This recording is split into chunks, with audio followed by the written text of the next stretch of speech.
intro about how we're sitting here reminiscing about 25 years of the Rat. How's that? Perfect. I just want to point out that Jimmy is wearing his new Iron Maiden shirt in honor of the Maiden record that came out this last week. Jim, how do you feel about that? I like it. I mean, I haven't had an Iron Maiden shirt since the last album. And it was free. It was free, that's right. Thank you to the record company, and thank you to Iron Maiden. Of course, not everybody is here. Many people have Died. Well, no, but did anyone die? I don't think so. Who? Oh, yes, Fuzzball. Fuzzball. Oh, Fuzzball The died. Fuzz Man, we love him. Oh, man. He was Shit, fun. well, thanks for bringing it all down. I know. All right, we'll see you I next was time. just going to say that not everybody can be here today because of schedules and whatnot. But we appreciate everybody who had a small part over the last 25 years in creating the mess. And wait until you get the lawsuit.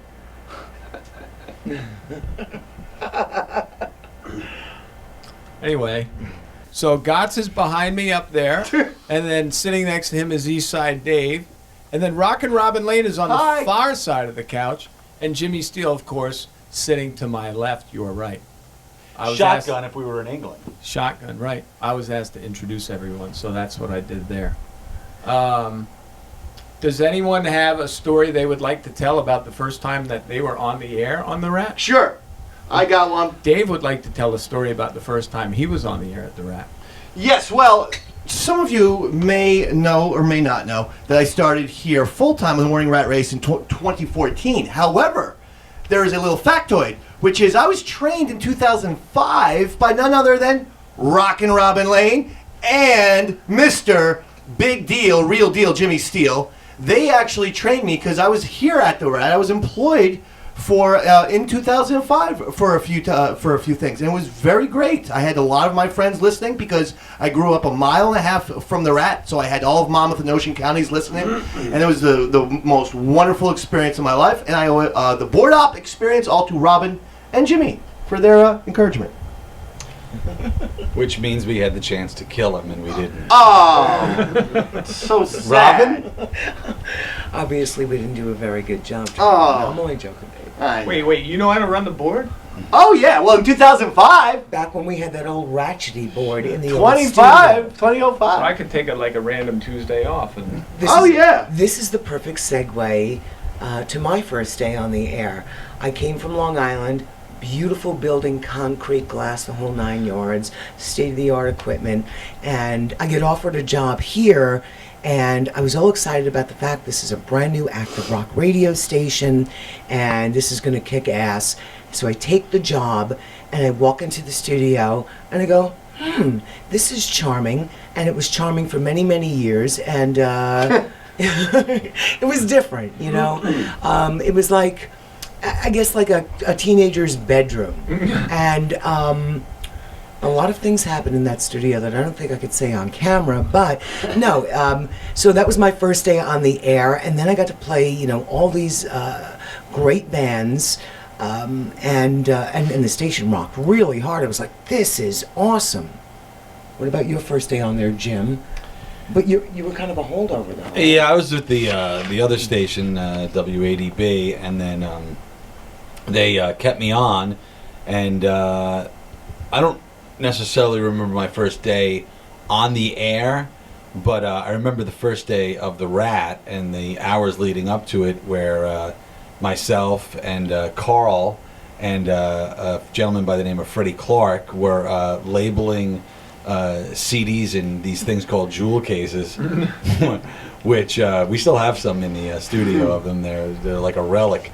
And I remember I had a red pen and these stickers, and I remember Carl saying, listen, I only have one red pen and limited amount of stickers, so try not to make any errors. At that time, Carl didn't know that I had the best penmanship of anyone on the planet Earth. Hieroglyphics. So, you know, every once in a while I look through our old pile of CDs to see if I can find one that with red pen scribbled on it, because that's an original jewel case. You remember that?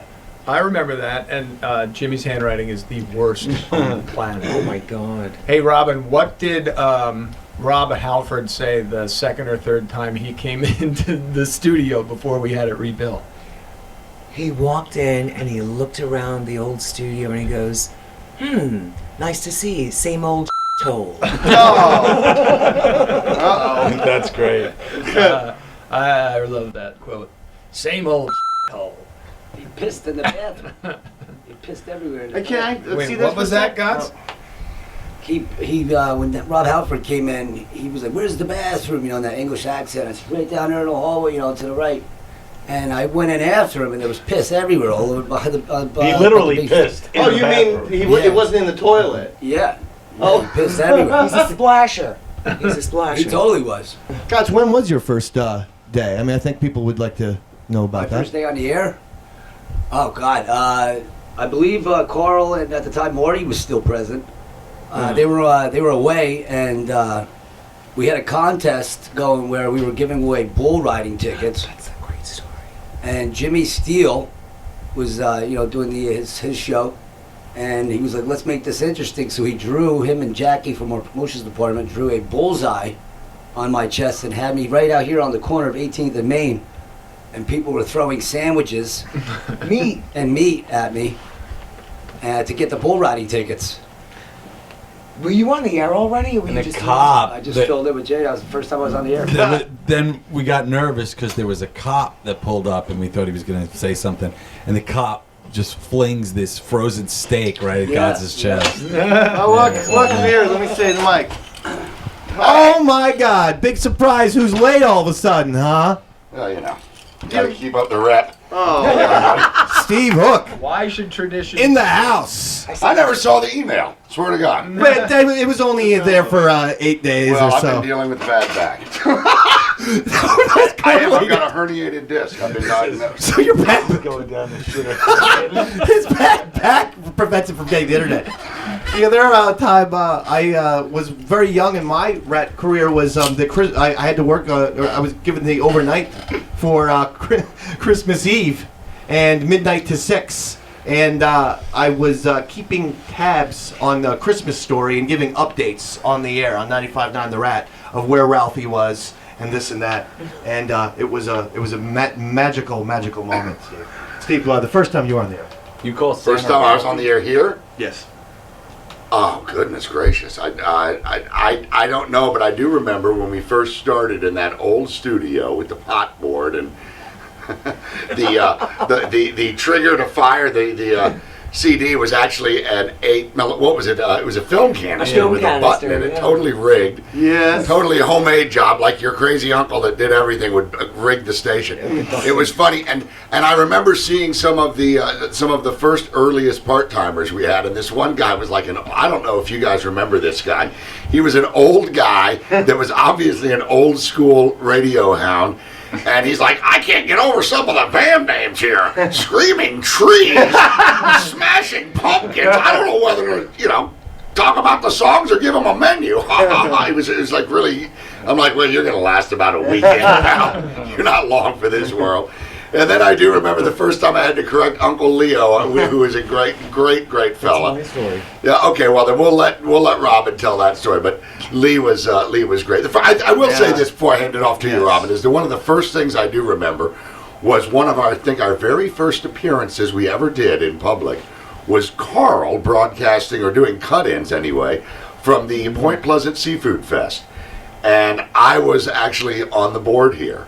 And at that point, I was contemplating, I wonder if I'm just going to be a part-timer board op guy here, or what's going to go on. But that was on about two days later.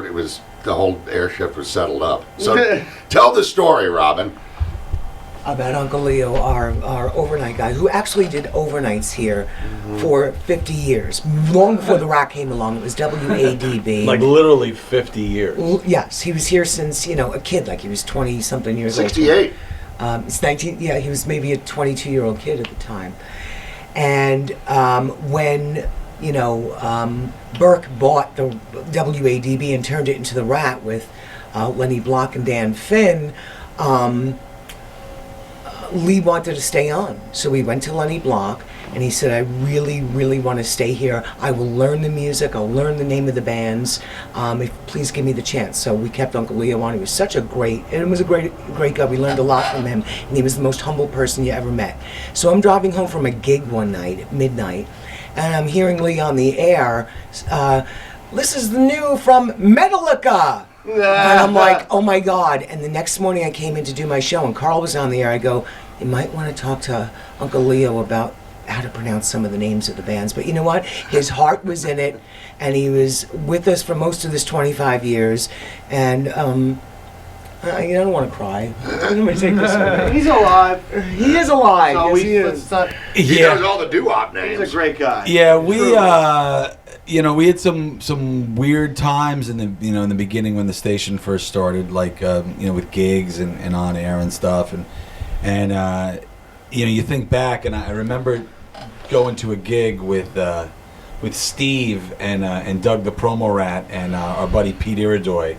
And Steve was the talent that, it was his gig, but we were all helping out because we didn't really have any interns. I think Pete was like our first intern ever, and he was like 35, And you remember that? We went to the place by the Office Lounge. It was like the Inkwell or whatever. It was like this bar, and we did that Halloween gig. Oh, yeah. We did the Halloween gig, and I remember everybody was dressed as OJ or Nicole because that dates it, right? Yeah, it was because that's when like the trial had just ended, and like that Halloween, everybody's like, I got a great idea. I'm gonna dress like OJ Simpson, and I just remember that's like sticks out. That and the fact that for some reason, I think it was Kathy Ireland was like the Coors Light spokesmodel, and her what do they call Everybody that? wanted a picture with yeah, that. Yeah, like the flat of the the cardboard cutout, and Kathy Ireland was up there in like an orange and black dress. That just sticks out in my mind. But All right, speaking of Halloween, I don't think any of this can happen without talking about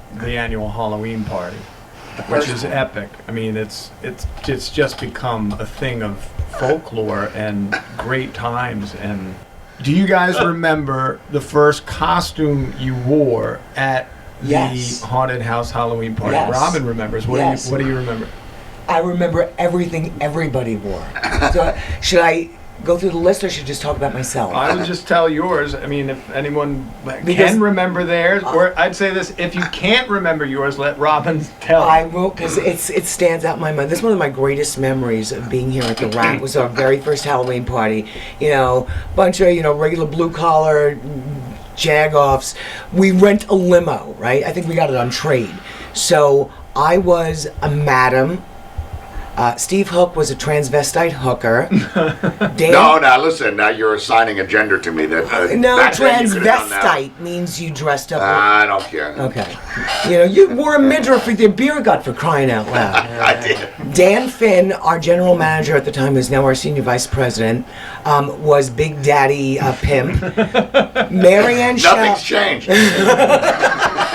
Marianne Shell, Dan's, she was the administrative assistant and like the queen of all things, Dan Finn. She was a hooker. Angela Codella, who was in our sales department, also made a magnificent looking hooker. Carl was Dorothy from The Wizard of Oz. That's right. If you want to see a guy, 6'5" guy with a beard, a pigtail braided wig, forgot about a that. size 13 ruby red shoes, and wearing a gingham dress. If that didn't frighten you, let's see. With a cigar. With a cigar. I'm trying to think of who else. Do you remember? What were you dressed as? I was dressed as a board op that night. Oh. But I do remember in We didn't subsequent. start doing remotes until. I do remember subsequent parties. Steve, there's probably a few costumes over the years that Steve would probably be arrested for now. I can remember I used to have a. Back in like 1999, 2000, I used to have this old Chrysler LeBaron convertible, and I picked Steve up at his house, and it was my girlfriend, my wife now, and me and Steve, and we're driving down the Point Pleasant Arnold Avenue towards Martell's, and the weather was kind of nice. I had the top down, and I'm driving with a gorilla costume on, like a legitimate gorilla. We used to have trade with this costume shop, and I had like a legitimate gorilla costume on. My wife, my girlfriend's in the back as a Jane. She's got like a loincloth thing going on, and Steve's in the front passenger seat dressed as Don King. I remember that. like literally dressed as Don King. Well, years later, Marty and I found that Don King wig destiny. in a desk drawer in some godforsaken spot in this building, and that became the Don King wig of destiny, Yes. from which we drew all winners. So if you're watching this, you may have had your winning ticket pulled out of the wig that was on Steve's head that day. I got something about the Halloween. Can we cut because I got to run into the studio and do a giveaway. Okay. Okay. Can I just do a Well, Halloween you can thing? keep doing it. Okay. But I'm just wondering. My first costume, though, I remember was I was really excited because we honored Robin Williams that year, and there was a Robin Williams theme, and everyone took a Robin Williams character. We had Good Morning Vietnam represented, and we I had took the easy way out. Patch Adams. Doctor Nose Done. Patch Adams. We had Robin was Mrs. Doubtfire, and she looked exactly like Mrs. Doubtfire, and I was Mork from Mork and Mindy, Yeah. and I actually purchased a red haired afro because Robin Williams kind of had a little bit of a fro, Didn't look so right. I went with a redheaded fro, and I looked more like Bill Walton from the UCLA era than I did Robin Williams. It was a tall ginger, but I Mark. tried. God, that was your first one. That was 2014. Huh? Yeah, that was a good one. I think I went as Peter Pan that year. Hey, listen, in my defense for some of my previous costumes, I did it before Jimmy Kimmel did it, before Justin Trudeau in Canada did it. It was quite the thing at the time, and yes, I always loved Robin Williams, but it was those parties were too much damn fun, and I saw a lot of crazy crap happen on that back deck as well. And I'm just wondering when we're going to get back and get our debauchery on again after this COVID lockdown, because I miss those parties. But Gots, when did we start doing? Well, I just want to say, like, I celebrate Halloween around here like about 180 of the days because I just have so many outfits that I wear. That's true. Rad Fest, Halloween, St. Patrick's Day, Yes. Halloween. Seems like every other week is Halloween for me. Alice in Chains is my favorite. Yes, I I'm mean, great. what's that? A Nutcracker Ball? Hey, guess who's dressed up as? Yeah. Right, in some Right. sort of fair you hear. Even What about that, guys? What was maybe favorite is the wrong word to use, but I'll use the word favorite. What was your favorite getup that we have put you in over the course of the years? Good question. My favorite or the oof. Well, how about I almost got killed in Newark. yeah. And the toilet paper fairy. And then when I almost got arrested with Governor Christie at the time, dressed as a French maid outfit, when the Secret Service came up. that's got to be the big one. That was huge. That's the big one. When you say Anytime Secret we- Service is involved. Yeah, we had one that didn't even make the cut, and they tried to send me into the Chuck E. Cheese with the French maid. They threw me right out of there. Oh, don't forget you were Dorothy for Dorothy. I like that one. Well, Alice in Chains, like Hook said, that was a good one. That was a good one, yeah. Jerry Cantrell was like, "This kid's awesome." As a matter of fact, I think they were talking about putting me on the next album cover. Yeah, I would have loved Wonder that. Woman was becoming, I thought, because you had a nice hairdo that day. Tommy Lee liked the diaper. He's like, "That's a cool getup, man. That's a cool getup." Yeah. Yeah, well, you know you're doing well if you're impressing Tommy Lee. Exactly. Exactly. Before he cleaned up. Yeah. Pre-cleanup. That's when he had the two Jägermeister machines in his tent. Yeah. Right? Yes. He had his own tent backstage at Rad Fest. Yeah. I forget who. I mean, obviously, I Motley interviewed Crue him. played, and he had two Jägermeister machines back there. I assume in case one ran out or broke down. I don't know why he Like did kind of a that. backup, like drum kit. I don't know. Each one of them held 4 bottles, though. I interviewed him back then, and that was a crazy interview because he had, if you'll recall, he had screwed Tommy Lee, a perpetual 18-year-old kid, had burned the hell out of his hand. They were dicking around with Roman candles, and he picked up the tube of the Roman candle from the back end, and he got a ball of fire in his hand. My and God. Yeah, it burned the hell out of him. So he wasn't drumming the night that he was there. He did come out and do a little bit of drumming, but The guy from Seven Dust stepped in. yeah, that's right. And we had been doing our backstage. By the way, those 10 areas are completely gone at the Arts Center now, if you haven't been lately. It's pretty weird. But where we used to set up was right near where Tommy Lee's tent was set up, and I was tasked to go interview him. And I had been in another tent earlier that day, and I thought it was the same tent. I went, wow, Tommy, these guys took care of your tent. And he's looking at me like, what are you talking about? My tent's always been. And I'm like, no, it's festooned with all kinds of crap. You got Jägermeister machines. I was in here a minute ago, and there was nothing. As I left the tent, I walked right past it. I'm like, oh, there's the tent I was in. But he was a good guy, and he was, like I said, he's a perpetual 18-year-old. So anyway, that's what I remember from Rat Fest. Lots of great. What was your favorite Rat Fest, Carl or Jimmy? What was your favorite Rat Fest as far as I can tell you mine right out of the gate. It was Kid Rock and Skinnerd. Yeah, I was going to say that too. That was a great one. That was a moment where everything hit right because Kid Rock had the #1 song in the country in 2008, I think that was, right? And all summer long, yeah. Right? And Skinnerd was, they were just like they are still today, but there was a few guys left in the band that were still alive or whatnot. But and it was just perfect, and it was a great sold out complimentary match of bands and artists, and it was just one of the more perfect evenings we've had. My favorite Rat Fest is a tough one. Me too. There have been some good ones. I would say that my favorite Rad Fest is the Uproar tour with Shinedown, only because we nearly lost it. The show almost was removed from the tour or moved to a different spot in the country after it was announced. And it took every amount of work I could possibly do to keep that show. And it turned out great. Shinedown was amazing, and the people on the tour at the time who were managing it really went out of their way to make me feel like they had made the right decision to keep the show in Jersey. And now, like Shinedown, they're like family. I mean, we've never looked back. They're literally like family. So that was a, but man, Soundgarden at Rat Fest. I mean, what kind of dream come true was that? Yeah. Smashing Pumpkins was unbelievable. It was the first time I had Jane's Addiction and Smashing Pumpkins. That's right. Yeah.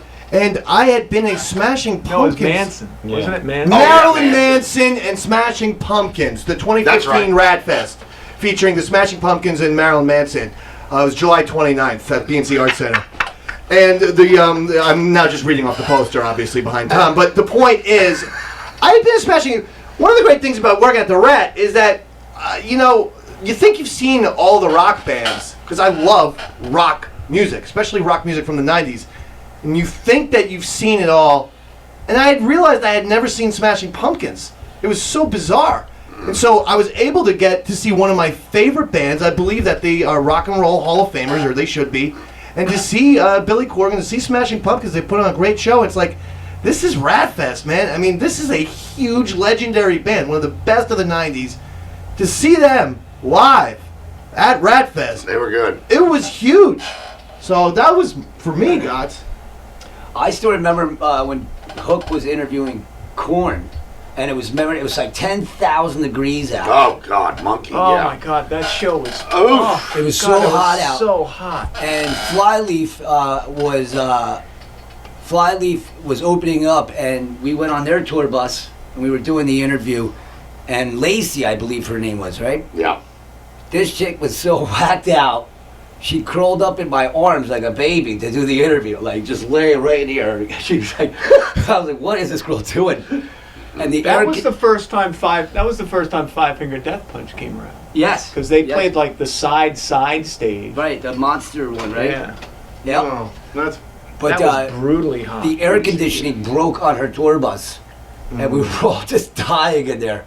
I mean, I was like, there's no way that this girl's going to make it on stage if we don't get this air conditioning fixed. So you were comforting her. You pretty much. No. She's just laying on my back. Comforting. Yeah, that's a great way to cool down. Lay in your lap. That'll get comforting working. I'll tell you one show I remember specifically that comes back to me. And it wasn't a Rat Fest show, but it was a show that I remember at the time, and I think it's safe to say we all still kind of take a little bit of pride in. and that is the very first Ozfest show that came to New Jersey. You interviewed Manson. Yeah, I did interview Manson, but and that was But the thing that was, it was at Giant Stadium, and the fact that it was our show and it was packed, and several things about that show immediately spring to mind. One was interviewing Manson as he's being taped up by an actual doctor, putting butterfly stitches on him, and then saying, all of a sudden I'm saying, so what do you think about these Bible thumpers out here really giving you a hard time about ripping up the Bible? What do you think, Manson? And meanwhile, blood's pouring out. And finally the doctor says, I got to cut in here. And he took Marilyn Manson away. But you'll recall also that who else was on that bill was, what's his name? Typo Negative, Peter Green's band. Oh, right. And Peter Green had been to the studio like 2 weeks, 3 weeks maybe prior to that Ozfest. And he had interviewed, I guess he sat in with Robin or something. And Isn't it Peter Steele? Peter Steele. Did I say Peter Green? Peter Green was from Fleetwood Mac. Hello. It's been a long time. Peter Steele.